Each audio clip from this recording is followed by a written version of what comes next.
I'm Abby, I have a lot of records, and this is Vinyl Monday.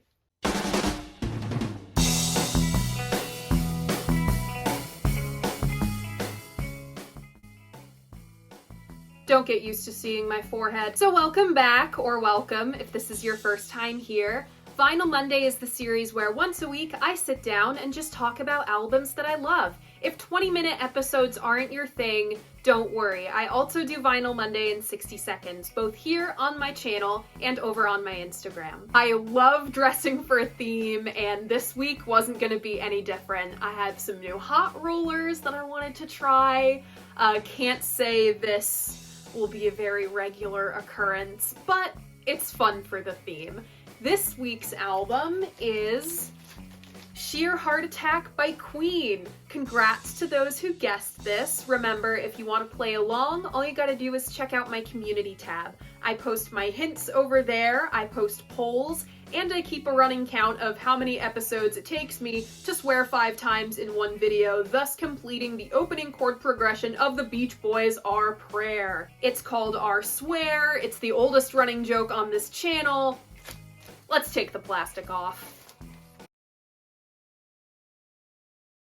Much better. Okay, much better. Or maybe a little worse. I haven't decided yet. I apologize for the glare in this episode. This is a black album cover and it's raining outside, so I'm using my makeup mirror as my third light. My copy is a repress. This is a really nice repress that I happened to get used. This is the European Half-Speed Master from 2015. If you come across this one for an okay price, I recommend it. This cover art was photographed by Mick Rock, and this concept was Queen's idea. They wanted to look like they'd been languishing on a deserted island, very dramatic, very Queen. And wouldn't you know it, the band immediately regret this decision. In the words of the late, great Freddie Mercury, "God, the agony we went through to have these pictures taken, dear. Can you imagine trying to convince the others to cover themselves in Vaseline and then have a hose turned on them?" Mick pointed out all of the bickering himself. Queen famously bickered like an old married couple, but that was part of their process. And that, my dear, is a testament to Queen's commitment to each other. Only the best of friends will bitch about you to your face. On the back of this sleeve, we have this same photograph reproduced with some glass breaking over it. You have your track listing, some very sparse liner notes. On the inside, I believe this is supposed to be the original inner sleeve. This is where you have your lyrics sheet. Every British band in the 60s and 70s had at least one Brian, John, or Roger. Queen happened to have one of each. With Freddie Mercury on vocals, piano, and Hammond organ, we have Dr. Brian May on guitar, banjo, and ukulele, John Deacon on bass, acoustic guitar, and the double bass, and Roger Taylor on drums and vocals on Tenement Funster. This record was produced by Roy Thomas Baker and the members of Queen themselves, and nobody played the synthesizer. Roll transition! So the blues-based back to basics movement happening in rock and roll in the early 70s pitters out within a couple of years. This happens for 2 reasons. Its purveyors either A, died, or B, were too strung out to work. In this void comes the rise of stadium rock and glam rock. Live music technology makes leaps and bounds throughout the early 70s. You can thank the Grateful Dead for that.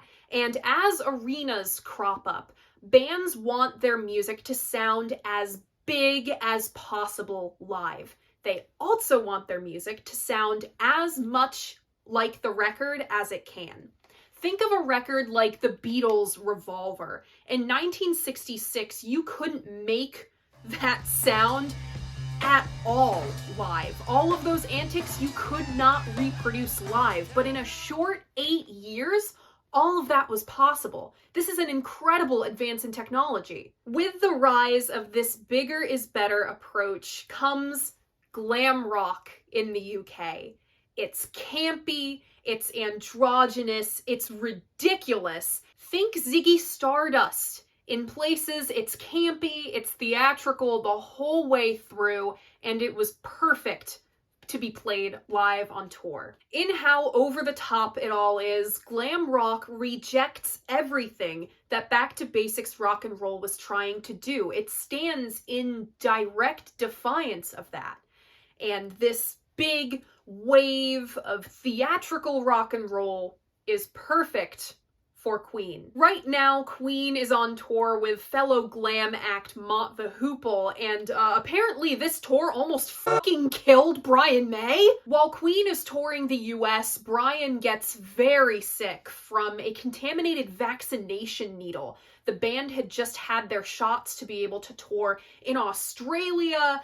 Something wonky happened, and Brian is effectively out of commission. This forced Queen to drop out of the rest of the tour and gave them just 2 weeks to cobble together material for their next album before recording was due to begin. Why does no one talk about this? Queen was famous for pushing recording facilities technology to its absolute limit, and Sheer Heart Attack, this would become their next album, was no different. Push and push and push they did. Recording bounces around from studio to studio as Brian is in and out of the hospital. It starts at Trident Studios in London, then Rockfield, then Wessex, and moves back to London at AIR. Now, this song they'd written during the Queen 2 sessions, Brighton Rock, it didn't quite make the cut for Queen 2 because it didn't fit the tone of that album, but it fits the tone for this one perfectly. However, since Brian is still in and out of the hospital, this guy got really sick. The rest of the band had to leave spaces in the songs for him to overdub his guitar parts. This is a big reason why Killer Queen sounds the way it does too. Sheer Heart Attack was primarily mixed at Trident Studios, and this was because they had 24-track equipment. This album was actually their first 24-track project. They'd had the equipment since 1972, but get this, it took them 2 whole years to get the damn thing to work. Even with the 24-track system, this album's material had to be mixed in tiny, tiny chunks. I'm talking like 15 to 25 seconds at a time. This made Brighton Rock a bitch to work on. Considering how intricate and how long it is, Brighton Rock took 4 whole days to mix. Spoiler alert, the song Sheer Heart Attack doesn't actually make it onto Sheer Heart Attack. It was saved for News of the World in 1977. The track listing of Sheer Heart Attack, without Sheer Heart Attack, goes as follows. Opening up side 1, you have Brighton Rock, followed by Killer Queen. Then Tenement Funster, which goes right into Flick of the Wrist, which goes right into Lily of the Valley. These are one of Queen's epics that they're known for. And side 1 rounds out with Now I'm Here. Opening up side 2, we have In the Lap of the Gods, followed by Stone Cold Crazy. Then Dear Friends, followed by Misfire, then Bring Back That Leroy Brown, followed by She Makes Me, with subtitle Stormtrooper in Stilettos, and the album closes with In the Lap of the Gods Revisited. Sheer Heart Attack was released in November of 1974, just 8 months after the release of Queen 2. Perhaps the only music critic more dramatic than me, John Mendelsohn, stated in his review upon Sheer Heart Attack's release that he, and I quote, hunted all over both sides of this latest album for something, anything, even remotely as magnificent as Keep Yourself Alive or Father to Son, only to end up empty-eared and bawling. Phew. I'm just saying that maybe if some more music critics dressed up for each album, maybe they'd find some joy in it. Or maybe they're just miserable human beings, I don't know. Could never be me. Most other reviews of Sheer Heart Attack cite Roy Thomas Baker's production work and Freddie's next-level vocals as this album's strengths. This album also provided Queen's US breakthrough. The promo single Killer Queen took off in the States and remains one of their greatest hits to this day. And Brighton Rock becomes a hit 43 years after its initial release. Most casual Queen fans, myself included, hadn't heard Brighton Rock until it was featured in Edgar Wright's 2017 film Baby Driver. What you ladies listen to? Queen. Queen. Streisand, now Queen. What y'all gonna do? Y'all gonna belt out show tunes on the way to the job? If you haven't seen Baby Driver, I highly recommend it. I think I've seen it like 3 times. Fantastic use of Brighton Rock that I will never unsee when I hear the song. Killer soundtrack overall. Give it 15 more years. I'm calling it now. It'll be a cult classic. Aside from the hits and Brighton Rock, I was relatively unfamiliar with this album going in. So, what do I think of Sheer Heart Attack?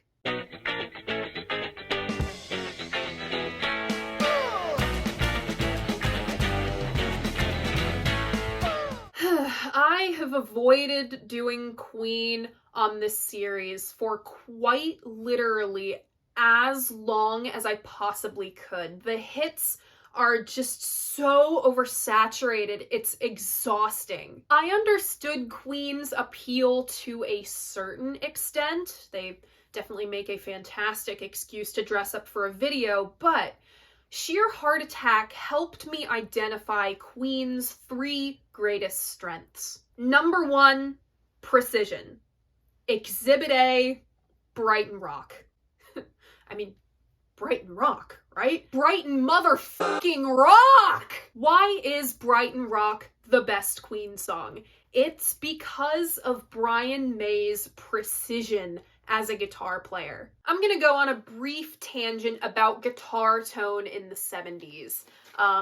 As Jimmy Page gets further and further from the Yardbirds sound and deeper entrenched into Zeppelin, this is Physical Graffiti, I think it's a great example of a stadium rock album, his tone got less and less bassy and more on the treble.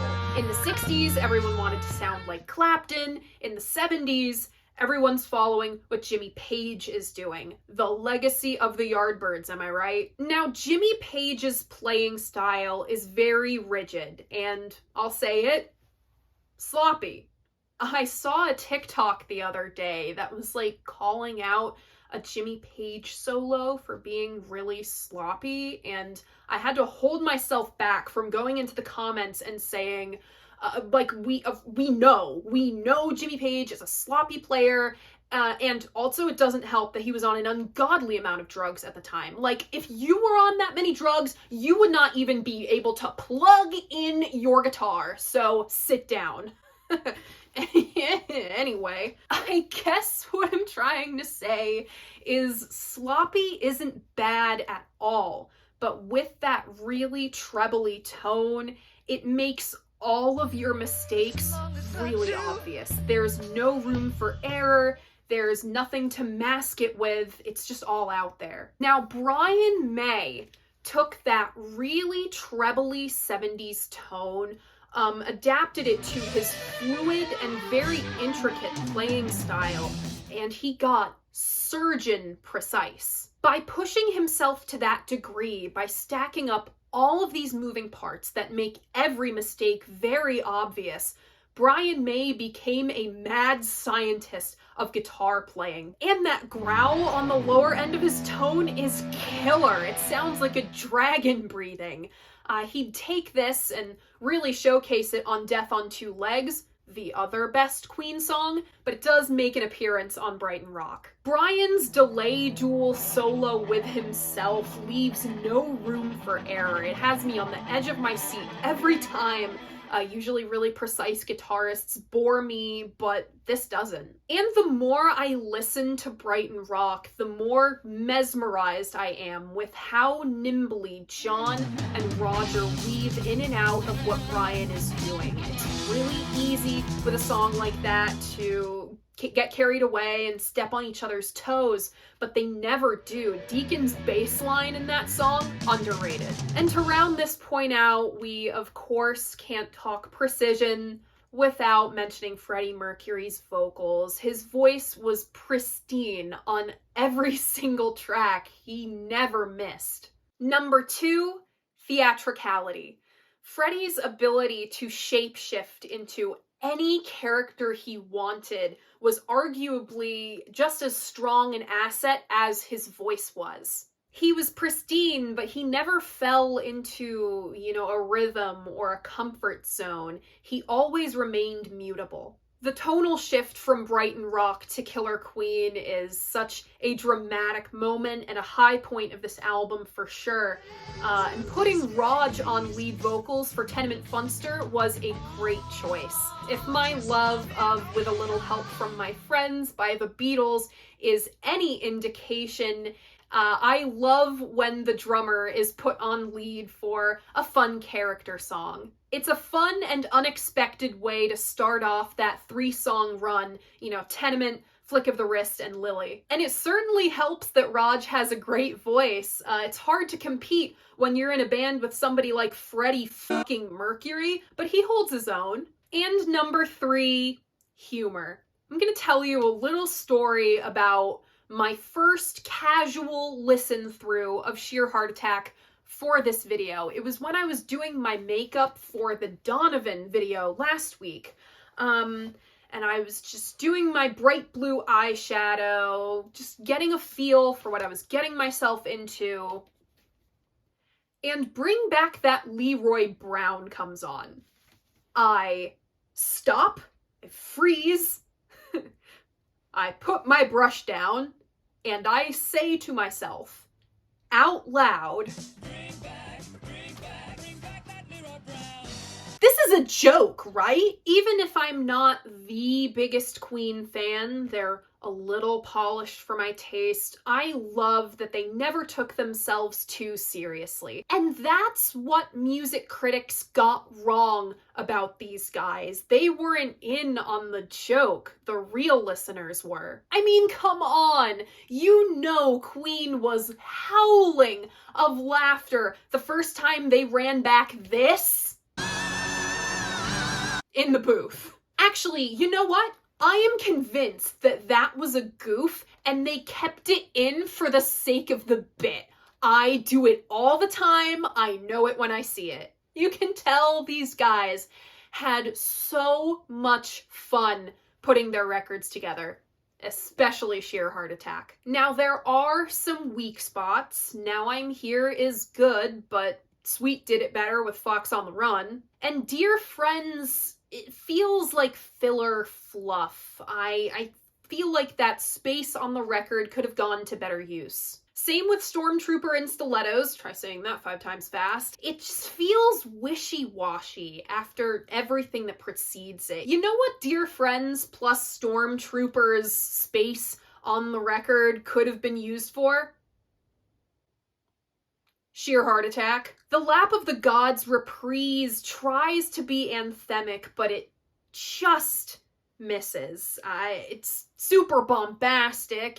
The album literally closes with a bomb going off, but it's a great closer. It's one of my favorites here. 2 things can be true at the same time. It really grew on me, but it's a good thing that it's a good track outside of Freddie's original intent for it. Don't worry, darling Freddie, you nail the stadium anthem in approximately 2 albums' time, and much to the chagrin of classic rock radio listeners everywhere. Weak bits aside, this album's secret weapon is the medleys.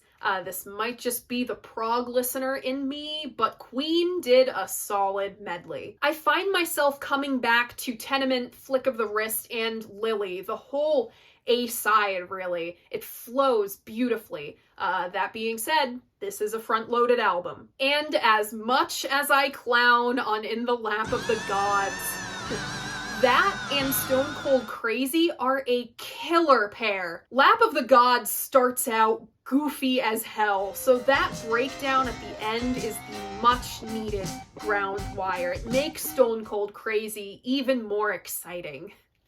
God damn, Stone Cold Crazy. That one took me by surprise. It's like an ultra concentrated Brighton rock. You know, as imperfect as they are, In the Lap of the Gods and its reprise have really grown on me. Sheer Heart Attack is outrageous, right? It's boisterous, it's playful, at times it's so done up, it's comical. It's the best of both worlds. It's the sweet spot between the proggier, self-titled records and the opera adjacents that are to come.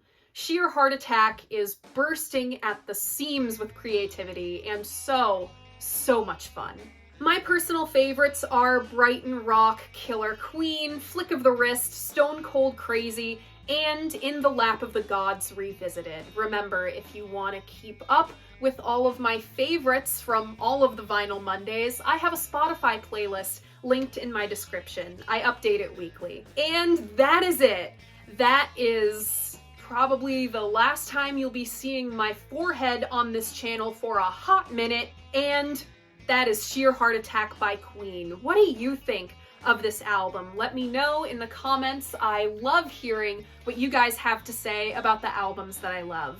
And if you like what I do here, you should like this video and subscribe to my channel. I post new episodes of Vinyl Monday every Monday morning at 11 a.m. Just got attacked by a Rogue Neutral Milk Hotel album. That's not foreshadowing for next week's big anniversary at all. Let's just get one last moment of appreciation for this hair. Thank you so much for watching, and I'll see you guys next week. Bye.